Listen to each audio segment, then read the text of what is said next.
시끄러워. 나는 일하느라 피곤하다고. 당신이 누구 덕분에 먹고 사는데 그래? 회사 일하는 남편을 배려해서 안 피곤하게 해줘야겠다는 생각은 없어? 애초에 당신은 우리 부모님 수발도 제대로 못 들고 있잖아. 우리 엄마 집안일에 부려먹는 주제에 몸이 불편한 엄마한테 빨래나 청소를 시키면서 힘들긴 뭐가 힘들어? 별로 힘들 것도 없겠구만. 팔자 편한 전업주부면서 내가 얼마나 고생하는지 어떻게 알겠어? 라고 고함쳤습니다. 그 소리를 들은 시어머니가 방에서 나와 남편한테 매달려 울면서 미안하다. 엄마 아빠가 이 꼴이라 널 힘들게 해서 며느리 눈치 보며 살바해야 차라리 죽고 싶다 죽여다오. 라고 외치시더라고요. 시어머님의 소리를 들은 격분한 남편이 결국 저의 얼굴을 때렸습니다. 구독과 좋아요, 그리고 알림 설정으로 오늘의 사연을 빠르게 만나보실 수 있습니다. 안녕하세요. 저는 인천에 살고 있는 53세 김정숙입니다. 오늘은 정말 눈물 없이는 들을 수 없는 이야기를 해볼까 합니다. 치매에 걸린 시어머님의 병수발을 시작하며 남편과 생긴 갈등입니다. 누군가가 저와 같은 상황에 놓여 있다면 꼭 제 얘기를 끝까지 들어주세요. 저는 결혼한 지 23년이 되었고 딸 하나 아들 하나를 낳고 평범하다면 평범하게 살아가고 있는 가족이었습니다. 하지만 최근 우리 가족은 참 많은 일을 겪었습니다. 저희 부부는 원래 둘 다 회사원이었지만 코로나가 모든 걸 바꿔놓았죠. 제 회사가 구조조정을 시작하면서 저는 어쩔 수 없이 작년에 조기 퇴직을 해야 했습니다. 사실 전혀 준비되지 않은 퇴직이었어요. 하지만 가장 힘든 일이 그게 아니었습니다. 퇴직하기 한 달 전 시부모님이 연달아 쓰러지셨어요. 참으로 충격적인 일이었죠. 시어머니는 한쪽 팔다리가 마비되었고 시아버지는 정신은 말짱하셨지만 거동이 불가능해지셨어요. 두 분이 퇴원 후 집으로 돌아가야 했는데 그때부터 모든 문제가 시작되었습니다. 남편은 제 동의도 없이 독단적으로 결정해버렸습니다. 시부모님을 우리 집으로 모시겠다고요. 저는 당시 다시 다른 곳에서 일을 해볼 생각을 하고 있었어요. 더 이상 집안에만 있지 않고 다시 일하며 내 삶을 회복할 수 있는 기회라고 생각했죠. 그런데 남편은 저와 상의조차 하지 않고 이 중요한 결정을 내려버린 거예요. 속이 부글부글 끓었죠. 당신 혼자 어떻게 이런 결정을 할 수 있어? 내 의견은 전혀 안 물어보고. 제가 따지자 남편은 너무나 당연하다는 듯 말했어요. 당신 어차피 지금 무직이잖아. 그리고 당신 전 직업이 노인간호 관련이었잖아. 우리 부모님 돌보는데 딱 맞는 사람이지 않냐? 이 말을 들었을 때 분노가 치밀어 올랐습니다. 그가 나를 그저 시부모 간병인으로밖에 보지 않는다는 사실이 너무나 선명하게 느껴졌죠. 하지만 당시의 상황을 생각하면 쉽게 거부할 수도 없었어요. 시아버지는 저를 친딸처럼 아껴주신 분이셨거든요. 시어머니와는 예전부터 크고 작은 갈등이 많았지만 그래도 시아버지에 대한 애정이 있었습니다. 게다가 제가 마침 무직 상태였다는 것이 어떤 운명처럼 느껴지기도 했어요. 그렇게 저는 시부모님을 모시기로 결정을 내렸습니다. 처음 몇 달은 괜찮았습니다. 시어머니는 재활 치료를 받으면서 마비가 많이 호전되었고 간단한 집안일이나 자기 몸 돌보는 일 정도는 할 수 있게 되었죠. 시아버지는 비록 와병 생활을 하셨지만 늘 절 배려해 주셨습니다. 고맙다. 정수가 내가 있어서 우리가 이렇게 살아갈 수 있다. 그 말 한마디가 얼마나 큰 위로가 되었는지 모릅니다. 하지만 반년이 지나면서 상황은 급격히 변하기 시작했습니다. 시어머니는 점점 자기 몸수발도 저에게 떠넘기기 시작했어요. 처음에는 집안일을 도와주다가 나중에는 아예 저에게 모든 걸 맡기려고 했죠. 정수가 이거 좀 해줘. 내 다리가 아직 완벽하지 않아서 말이야. 이 말이 반복될수록 저도 모르게 마음속에 쌓여가는 피로와 분노가 있었습니다. 그리고 어느 날 결정적인 일이 일어났습니다. 그날 아침 저는 시어머니가 다시 자기 몸을 돌볼 수 있다는 사실을 알면서도 저를 부리는 것이 너무나 억울하고 화가 났습니다. 시어머니는 간단한 집안일조차도 저에게 다 떠넘기면서 자신은 마치 하녀를 부리듯 명령을 했죠. 정수가, 오늘 저녁에 뭐 해줄 거니? 정수가, 세탁기 돌려줘. 내 손이 불편해서 말이야. 정수가, 오늘 마트 좀 다녀와라. 매일같이 반복되는 이 요구들. 그리고 그 요구를 당연하게 여기는 시어머니의 태도. 저는 점점 미쳐가고 있었습니다. 내가 지금 이 집에서 뭐 하는 걸까? 나는 누구의 아내도 며느리도 아닌 그저 하녀일 뿐이구나. 라는 생각이 머릿속을 가득 채웠습니다. 그날 밤 남편에게 이 모든 고충을 털어놨습니다. 당신, 이게 지금 맞는 거야? 당신 엄마가 이렇게 나를 부리는 거 당신도 알고 있잖아. 내가 이 집안의 아녀야? 내가 이러려고 결혼한 거냐고. 하지만 남편은 제 말을 귀담아 듣지 않았습니다. 그는 단지 한숨을 쉬며 짜증스럽게 말했죠.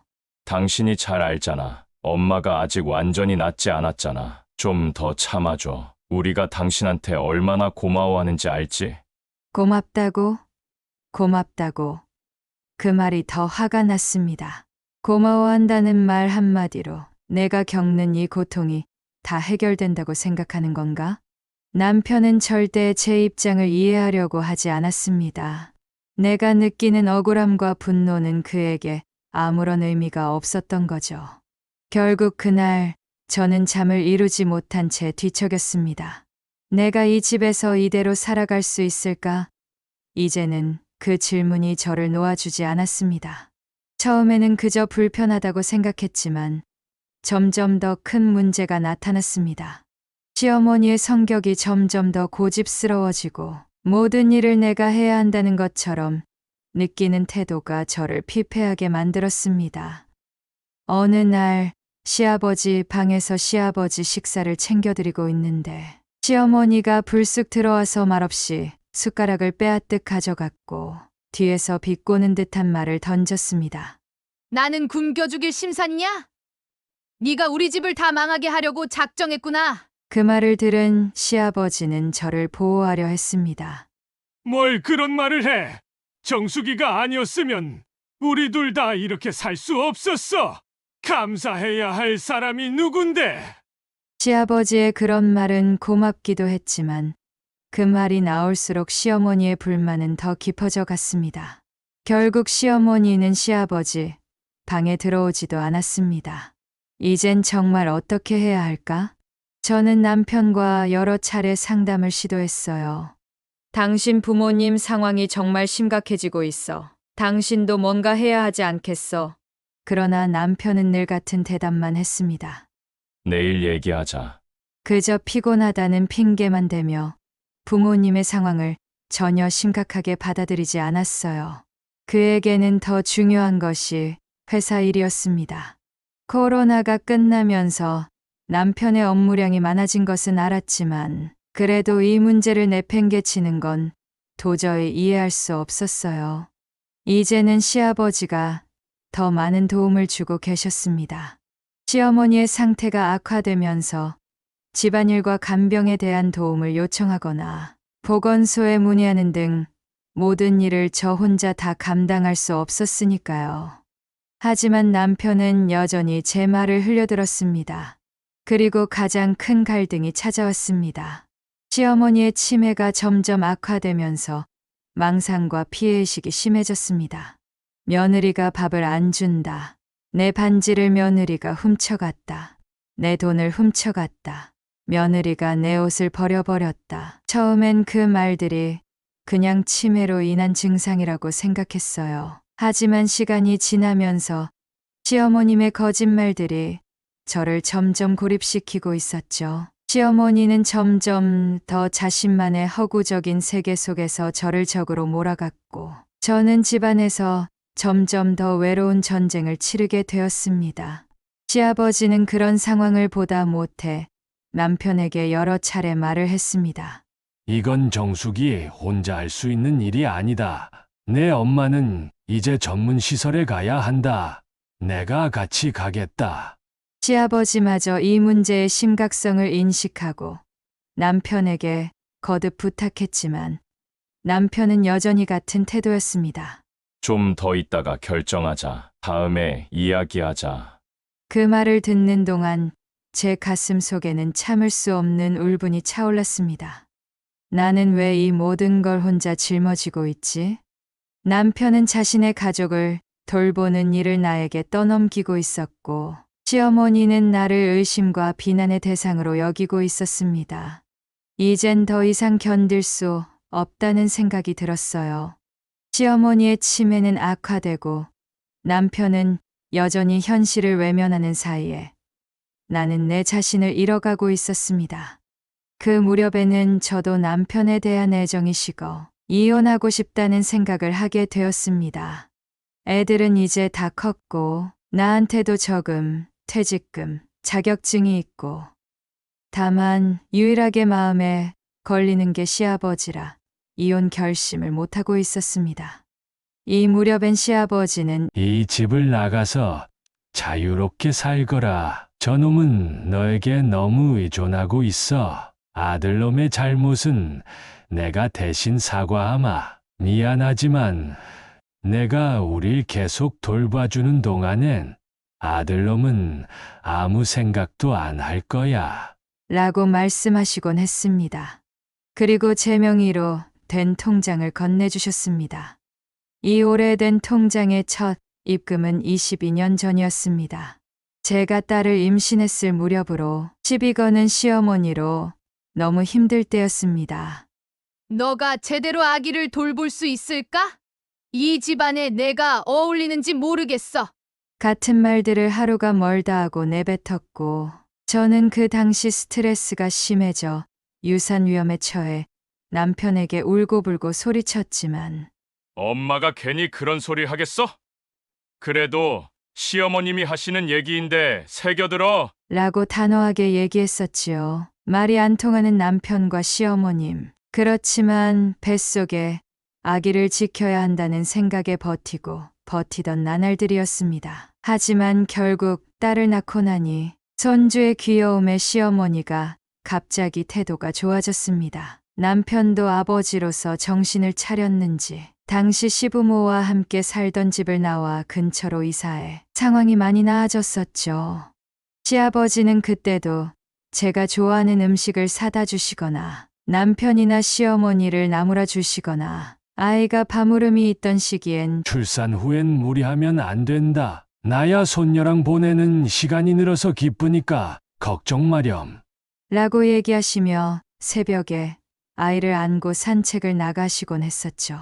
저희 회사엔 그때는 육아, 휴직 제도가 없었는데 출산 후 반년 만에 직장에 복귀했을 때도 여러모로 힘이 돼 주셨습니다. 내 아들이지만 언젠가 저놈한텐 정남이가 떨어질 테지. 그때가 오면 너가 앞으로 살아가면서 최소한 당장 생활에 곤란을 겪지 않도록 돈을 모아뒀다. 그리고 시아버지는 내 남편이랑 시어머니한텐 절대 이 얘긴 하지 마렴. 라고 당부하시며 통장과 인감도장은 대여금고에 보관하거라. 그리고 나랑 네 시엄마 같이 들어갈 시설을 함께 알아보자꾸나. 이제 더 이상 너에게 짐이 되긴 싫다. 라고 하시더군요. 눈물이 났습니다. 하지만 지금 제 피폐해진 정신으로는 제대로 병간호를 못 해드릴 것 같아 시아버님 말씀대로 시설을 알아보기로 했습니다. 시아버지와 제가 부부가 동반 입소 가능한 사설시설을 찾아다닌 결과 몇 군데 찾아내긴 했는데 빈 방이 좀 채로 없거나 입주 조건이 입주하는 시점에서 자기 몸 하나 돌보는 건 가능할 것 이거나 해서 난항을 겪었습니다. 공공요양시설은 빈자리가 절망적일 만큼 모자라고 게다가 독거노인이 우선됨으로 포기했습니다. 그래서 술자리에서 돌아온 남편에게 그 일을 상의하자. 시끄러워. 나는 일하느라 피곤하다고. 당신이 누구 덕분에 먹고 사는데 그래? 회사 일하는 남편을 배려해서 안 피곤하게 해줘야겠다는 생각은 없어? 애초에 당신은 우리 부모님 수발도 제대로 못 들고 있잖아. 우리 엄마의 집안일에 부려먹는 주제에 몸이 불편한 엄마한테 빨래나 청소를 시키면서 힘들긴 뭐가 힘들어? 별로 힘들 것도 없겠구만. 팔자 편한 전업주부면서 내가 얼마나 고생하는지 어떻게 알겠어? 라고 고함쳤습니다. 그 소리를 들은 시어머니가 방에서 나와 남편한테 매달려 울면서 미안하다. 엄마 아빠가 이 꼴이라 널 힘들게 해서 며느리 눈치 보며 살바해야 차라리 죽고 싶다 죽여다오. 라고 외치시더라고요. 시어머님의 소리를 들은 격분한 남편이 결국 저의 얼굴을 때렸습니다. 그때 저도 모든 인내심이 뚝 끊어져선 저도 반격했습니다. 남편은 손바닥으로 때렸지만 전 혼신의 힘과 모든 체중을 실은 주먹이었어요. 나라가 벽에 부딪힌 남편 멱살을 쥐고 일으켜 재차 몇 대 더 때렸어요. 별로 힘들 것도 없다고? 짐에 걸려서 계속 누명 씌우는 데다가 배회까지 시작된 시어머니와 몸져 누운 시아버지 병수발에다가 집안일은 전혀 안 하는 데다가 사람 말도 안 들으려고 하는 남편 뒷바라지까지 하고 있는데 별로 힘들 것도 없다고? 그럼 네가 직접 해보든가. 별로 힘들 것도 없다면 할 수 있을 거 아니야? 난 나갈 테니 오늘 밤부터 해보라고. 그렇게 저는 당장 방에 들어가 짐을 쌌습니다. 오래 나가 있을 생각이었기에 커다란 여행 가방 2개에 귀중품과 생필품을 담았습니다. 옷을 갈아입고 핸드폰으로 호텔과 콜택시 예약을 잡고 시아버지 방에 갔습니다. 우리들의 대화가 들렸는지 시아버지는 울고 계셨지만 괜히 인정 때문에 돌아오면 안 된다. 내 마음대로 날개를 펴려무나. 라고 말씀하셨고 악수하고 시댁을 나왔습니다. 전에 신청해뒀던 24시간 도우미의 전화번호와 시아버지 휴대폰을 머리맡에 두고 떠났습니다. 한 일주일은 호텔에 묵으면서 다시 한번 요양시설을 찾아봤습니다. 비싸지만 좋은 사설시설을 몇 군데 발견해서 직접 방문해 시설에 대한 자세한 설명을 들었습니다.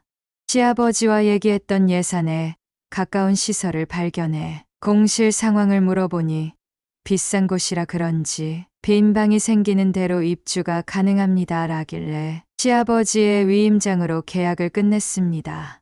남편한테서는 하루에도 수십 통씩 전화와 카톡이 왔지만 죄다 안 읽고 삭제해버렸습니다. 애들한테도 이혼할지도 모른다며 사정을 이야기하고 의견을 물어보니 둘 다 이해해 주었습니다. 이쯤이다 싶을 때 집에 돌아와 보니 빨래도 쓰레기도 산더미처럼 쌓여있고 인스턴트와 배달 음식 빈 그릇이 넘치고 있었습니다. 남편은 제 얼굴을 보자마자 어린애처럼 울며 사과했습니다. 저는 마음이 풀릴 생각이 없었기에 다시 한번 남편에게 소리쳤습니다. 그래서 뭔데?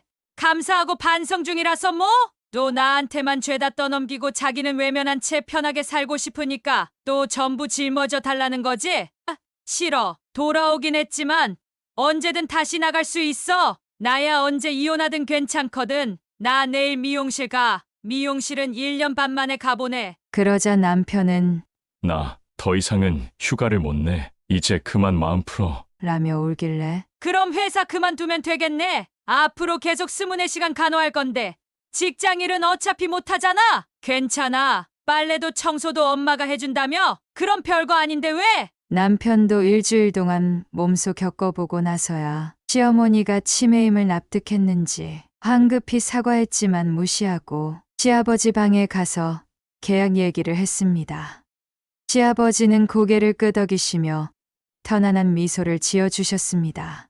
시설에서 연락할 전화번호도 제 핸드폰 번호에 긴급용 예비 번호는 딸의 전화번호를 등록했습니다. 그리고 다음 날엔 진짜로 미용실에 갔습니다. 남편은 제가 나가는 광경에 울음을 터뜨리며 주저앉았지만 무시했습니다. 시댁에 돌아온 지 보름째인데 매일 외출합니다. 남편은 부모의 병간호를 위해서 라는 사유로 단기 휴직 중인 듯합니다.